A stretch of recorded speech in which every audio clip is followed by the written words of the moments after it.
Chapter 13. I open my eyes Saturday morning to see a drab-green blur. The blur turns out to be my son, Dave, dressed in his Boy Scout uniform. He is shaking my arm. "Davy, what are you doing here?" I ask. He says, "Dad, it's 7 o'clock." 7 o'clock? I'm trying to sleep. Aren't you supposed to be watching television or something? "We'll be late," he says. "We will be late? For what?" "For the overnight hike," he says. "Remember? You promised me I could volunteer you to go along and help the troopmaster." I mutter something no Boy Scout should ever hear. But Dave isn't fazed. "Come on. Just get in the shower," he says, as he pulls me out of bed. "I packed your gear last night. Everything's in the car already. We just have to get there by 8. I manage a last look at Julie, her eyes still shut, and the warm soft mattress as Davy drags me through the door. An hour and 10 minutes later, my son and I arrive at the edge of some forest. Waiting for us is the troop, 15 boys outfitted in caps, neckerchiefs, merit badges, the works. Before I have time to say, "Where's the troopmaster?" the other few parents who happen to be lingering with the boys take off in their cars, all pedals to the metal. Looking around, I see that I am the only adult in sight. "Our troopmaster couldn't make it," says one of the boys. "How come?" "He's sick," says another kid next to him. "Yeah, his hemorrhoids are acting up," says the first. "So it looks like you're in charge now." "What are we supposed to do, Mr. Rogo?" asks the other kid. Well, at first I'm a little mad at having all this foisted upon me. But then the idea of having to supervise a bunch of kids doesn't daunt me. After all, I do that every day at the plant. So I gather everyone around. We look at a map and discuss the objectives for this expedition into the perilous wilderness before us. The plan, I learn, is for the troop to hike through the forest following a blazed trail to someplace called Devil's Gulch. There we are to bivouac for the evening. In the morning we are to break camp and make our way back to the point of departure, where Mom and Dad are supposed to be waiting for little Freddie and Johnny and friends to walk out of the woods. First, we have to get to Devil's Gulch, which happens to be about 10 miles away. So I line up the troop. They've all got their rucksacks on their backs. Map in hand, I put myself at the front of the line in order to lead the way, and off we go. The weather is fantastic. The sun is shining through the trees. The skies are blue. It's breezy and the temperature is a little on the cool side, but once we get into the woods, it's just right for walking.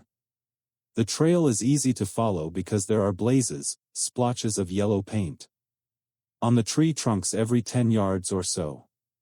On either side, the undergrowth is thick. We have to hike in single file. I suppose I'm walking at about 2 miles per hour, which is about how fast the average person walks. At this rate, I think to myself, we should cover 10 miles in about 5 hours. My watch tells me it's almost 8:30 now. Allowing an hour and a half for breaks and for lunch, we should arrive at Devil's Gulch by 3 o'clock. No sweat. After a few minutes, I turn and look back. The column of scouts has spread out to some degree from the close spacing we started with. Instead of a yard or so between boys, there are now larger gaps, some a little larger than others. I keep walking.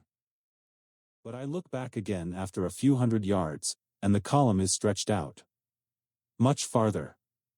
And a couple of big gaps have appeared. I can barely see the kid at the end of the line. I decide it's better if I'm at the end of the line instead of at the front. That way I know I'll be able to keep an eye on the whole column, and make sure nobody gets left behind. So I wait for the first boy to catch up to me, and I ask him his name. "I'm Ron," he says. "Ron, I want you to lead the column," I tell him, handing over the map. "Just keep following this trail, and set a moderate pace. Okay?"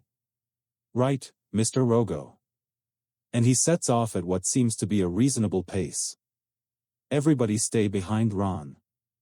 I call back to the others. Nobody passes Ron. Because he's got the map. Understand? Everybody nods, waves. Everybody understands. I wait by the side of the trail as the troop passes. My son, Davy, goes by talking with a friend who walks close behind him.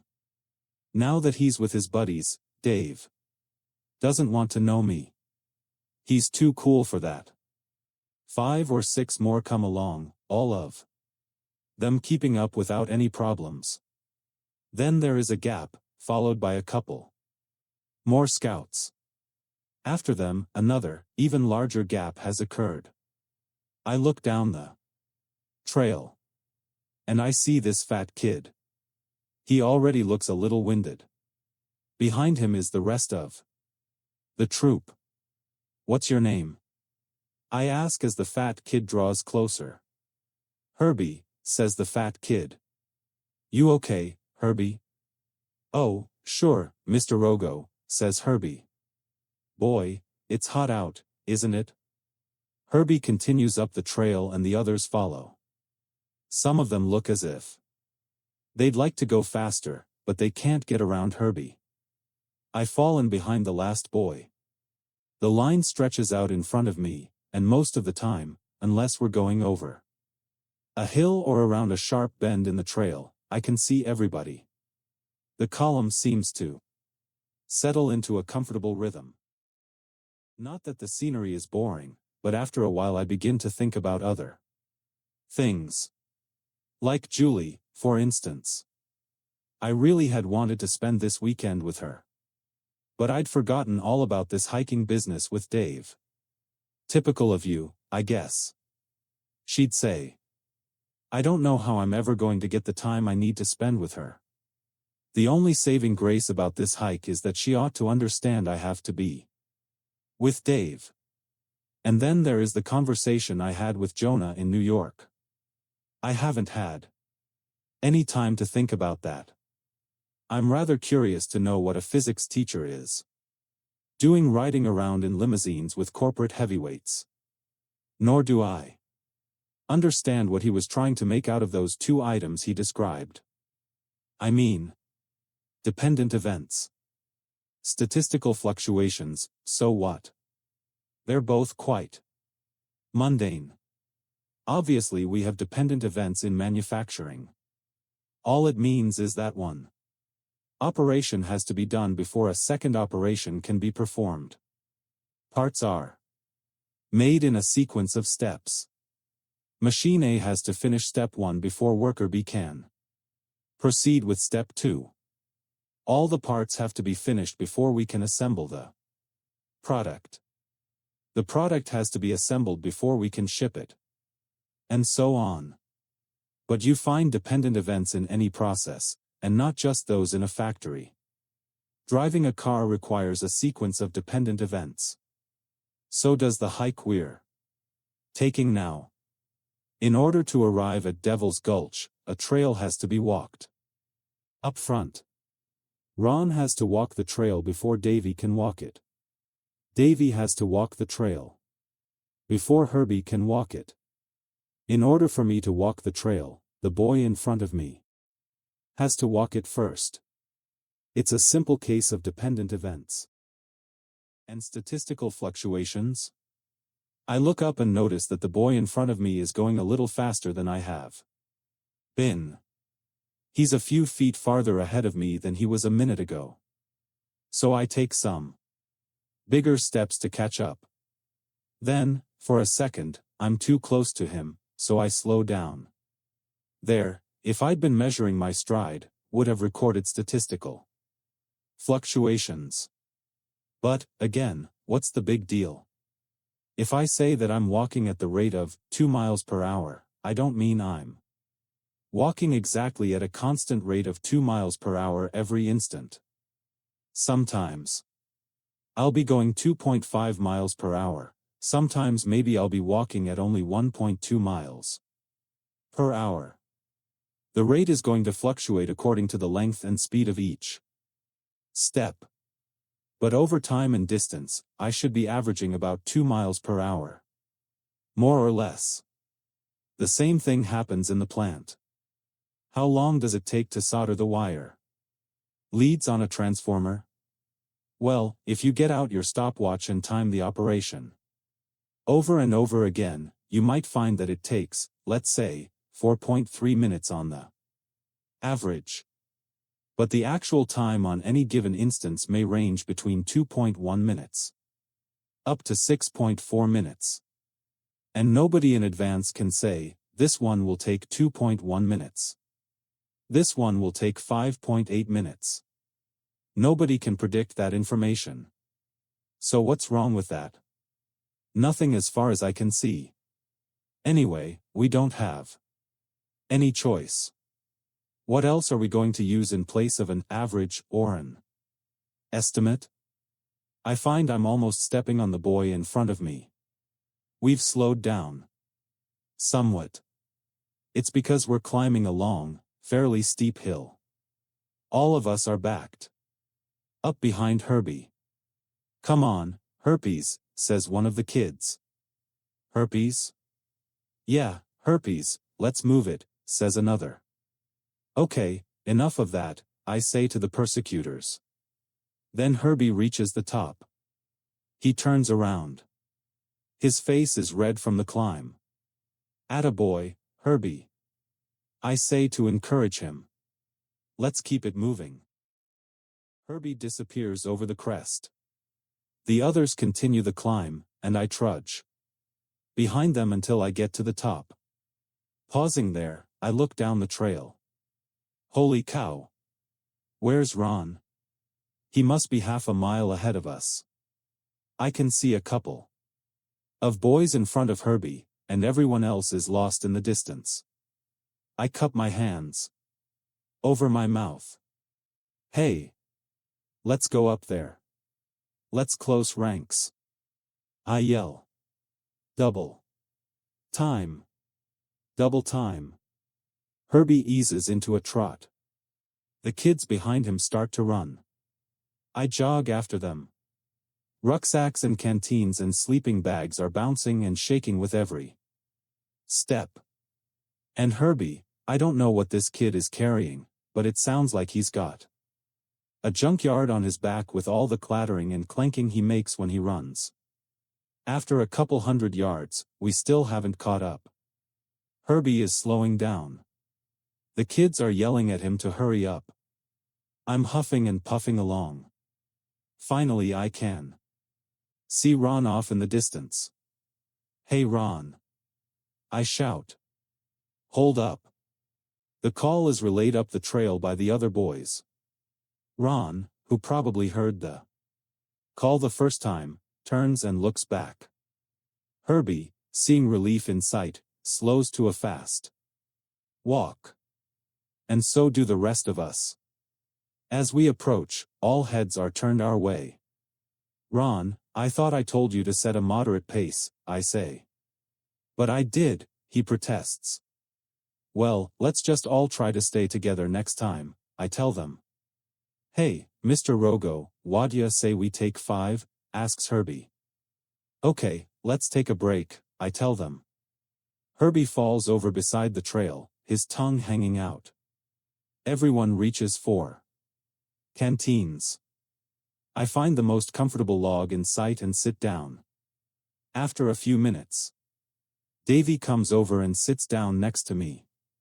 You're doing great, Dad, he says. Thanks. How far do you think we've come?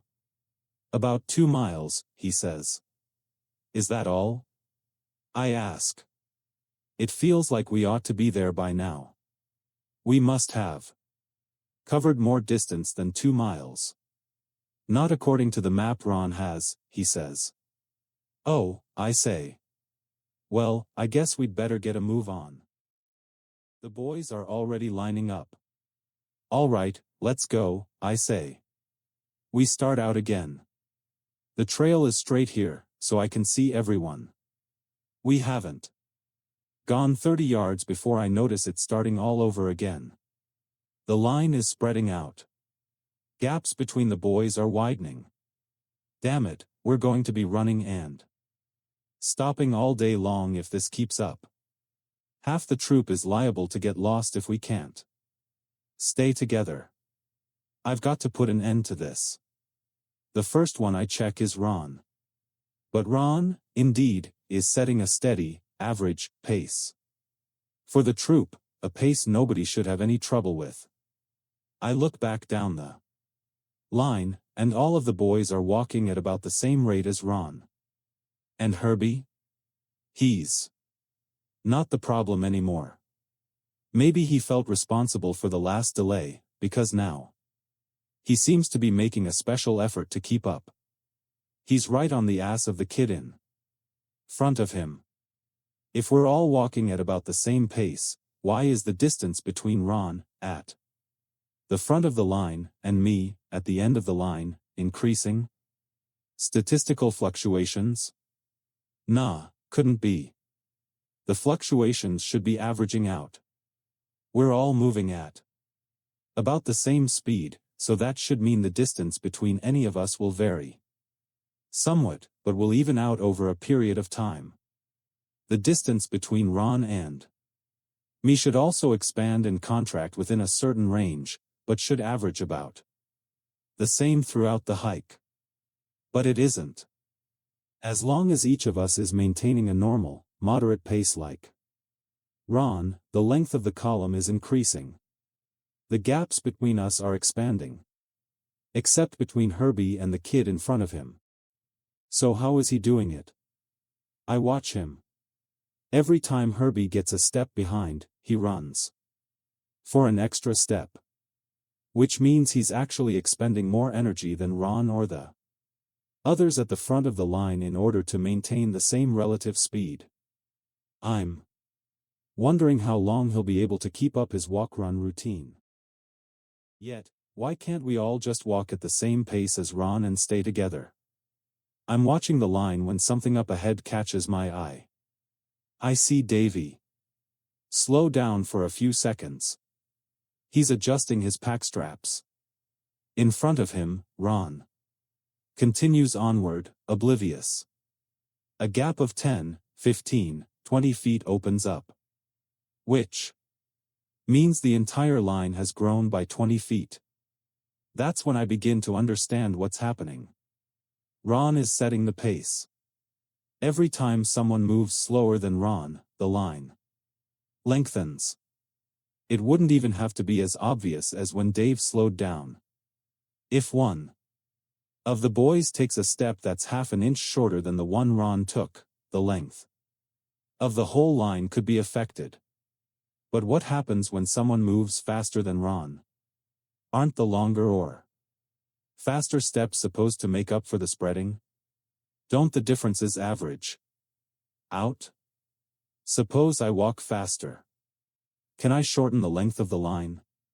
Well, between me and the kid ahead of me is a gap of about 5 feet. If he continues walking at the same rate, and if I speed up, I can reduce the gap, and maybe reduce the total length of the column, depending upon what's happening up ahead.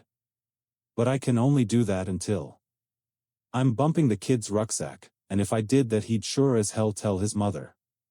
So I have to slow down to his rate. Once I've closed the gap between us, I can't go any faster than the rate at which the kid in front of me is going. And he ultimately can't go any faster than the kid in front of him. And so on up the line to Ron. Which means that, except for Ron, each of our speeds depends upon the speeds of those in front of us in the line.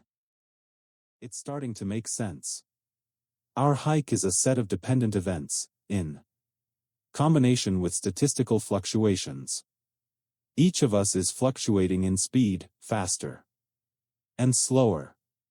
But the ability to go faster than average is restricted. It depends upon all the others ahead of me in the line. So even if I could walk 5 miles per hour, I couldn't do it if the boy in front of me could only walk 2 miles per hour.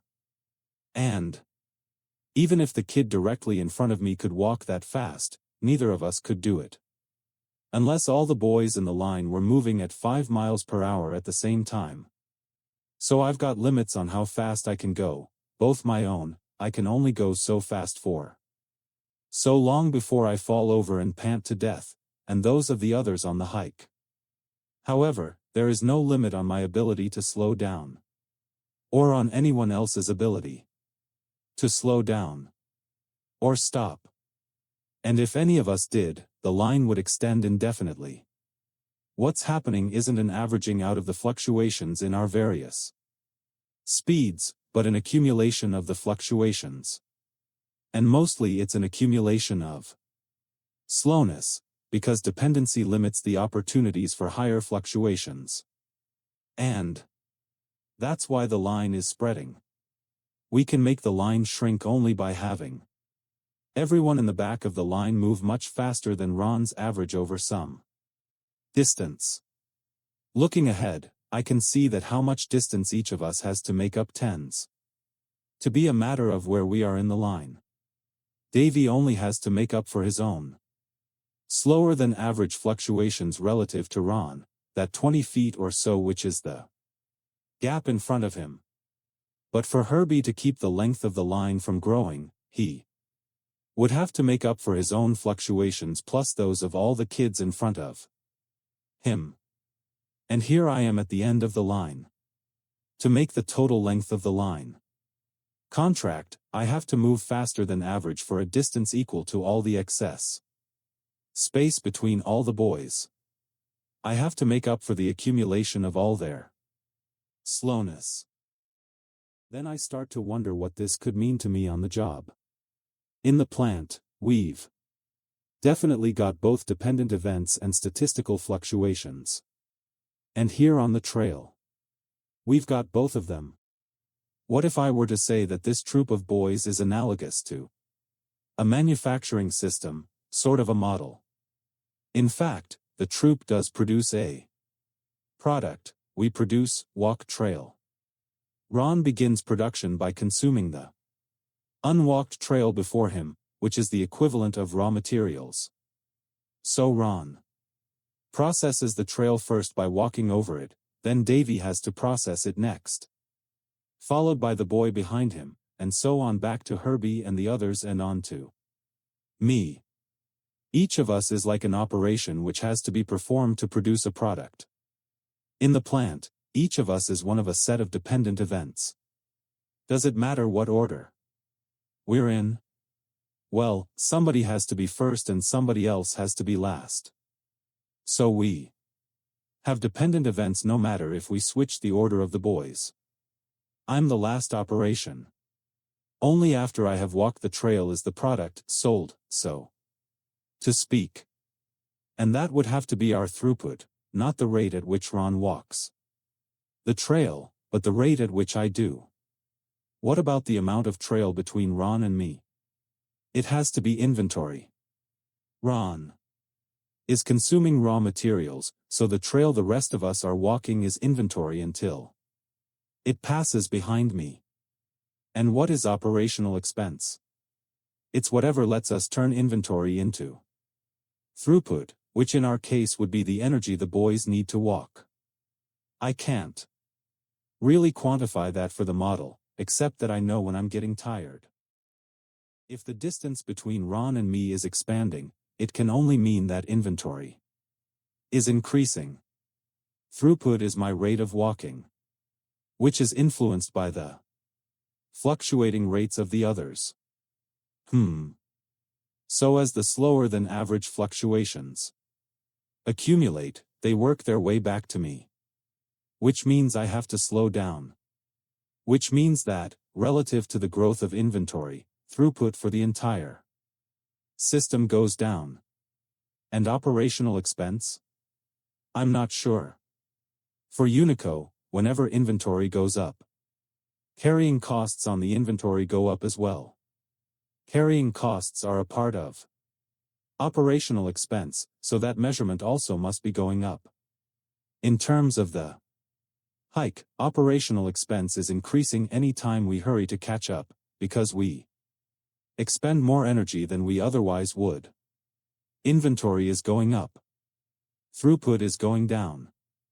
And operational expense is probably increasing. Is that what's happening in my plant? Yes, I think it is. Just then, I look up and see that I'm nearly running into the kid in front of me. Aha. Okay. Here's proof I must have overlooked something in the analogy. The line in front of me is contracting rather than expanding. Everything must be averaging out after all. I'm going to lean to the side and see Ron walking his average 2-mile-an-hour pace. But Ron is not walking the average pace. He's standing still at the edge of the trail. How come we're stopping? He says, "Time for lunch, Mr. Rogo."